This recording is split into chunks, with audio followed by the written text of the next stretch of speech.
opposition and the entire debate, we have Douglas Murray, a best-selling political author and journalist, famed for his controversial views. In someone else wrote this. In 2007, he assisted in the writing of Towards a Grand Strategy for an Uncertain World. He's been dubbed Britain's only neoconservative and is director of the Centre for Social Cohesion. So, Douglas, thank you very much.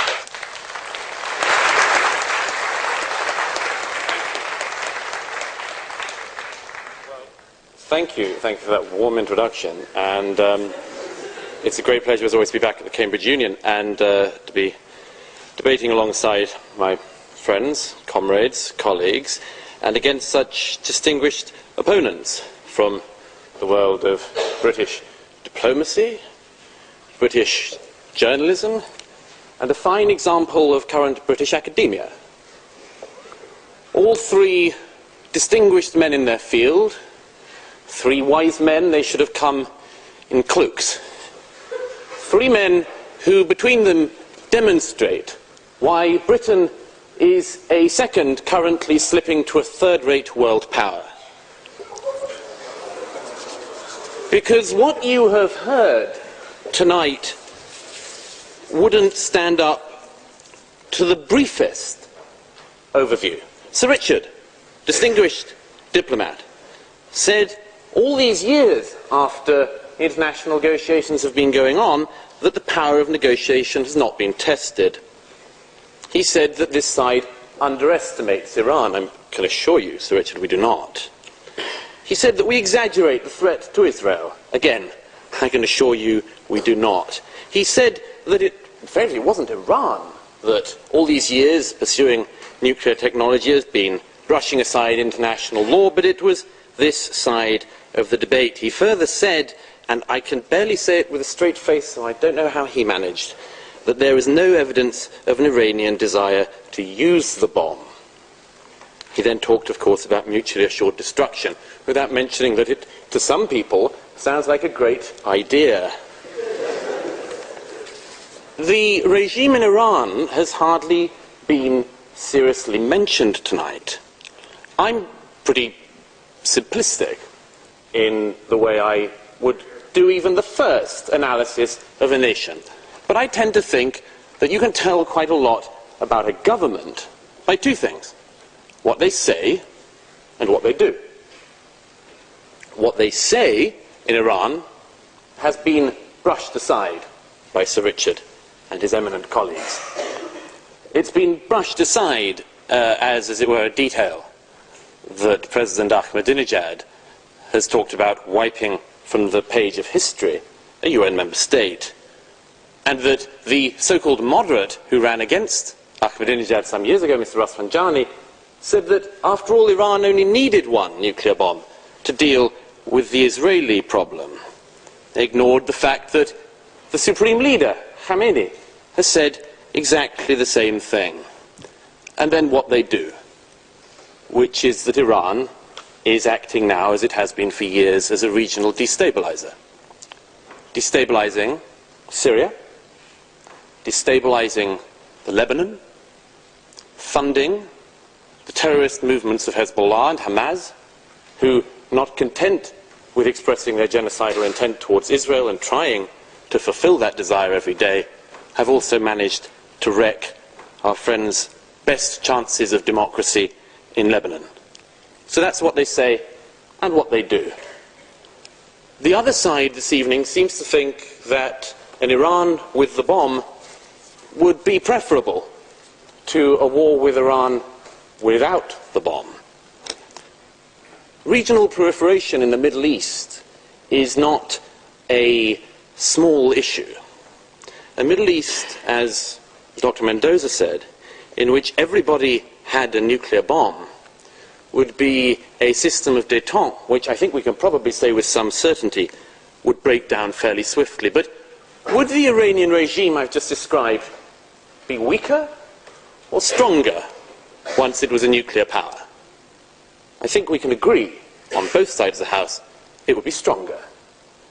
Now, would the regime, which has spent again recent weeks, as it did in 2009, rounding up opponents, rounding up, shooting, torturing and raping your fellow students there in Iran, Sir Richard objected to Dr. Mendoza's description of mass rapes. I asked him what mass would be in his opinion. He said millions.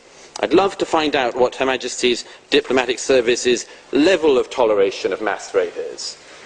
Hundreds, thousands, whatever it is, but it was nonsense to mention it, what is happening to your fellow students. Do you think that the Iranian regime that is doing that is violating and trampling on every right of your contemporaries in Iran, would be weaker or stronger in power once it was also a nuclear power? I think that I think I've heard enough. Hardly needs to be raised as a question. Now look, it hasn't come up very much tonight, but it should come up. Israel.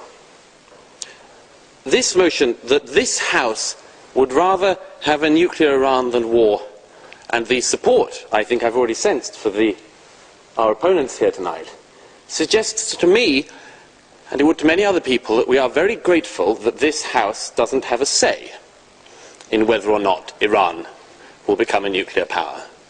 And what's more, very grateful that Britain, and I hate to say this in front of a diplomat, but Britain has itself absolutely no way of stopping this. This is a theoretical question raised by theoreticians in an abstract manner, because it doesn't matter to you. And perhaps it shouldn't. Perhaps it shouldn't matter at all. But I will not leave this debate tonight without mentioning the people it matters to most, which is the people of the country that successive leaders in Iran have said they will erase from the page of time. Leaders who deny the last Holocaust whilst saying they want the next. I was speaking to a friend of mine just yesterday, whose father was a Holocaust survivor, and he said to his father one thing before he died: what one lesson would you take from the Holocaust? And he said, I take this lesson. When someone says they want to annihilate you, believe them. Don't think they're joking. Don't think they don't mean it. The Israeli people have reason not to want or need you and your opinions on their future.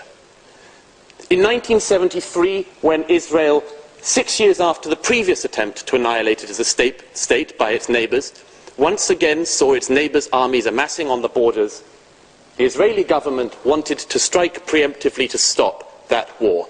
They didn't.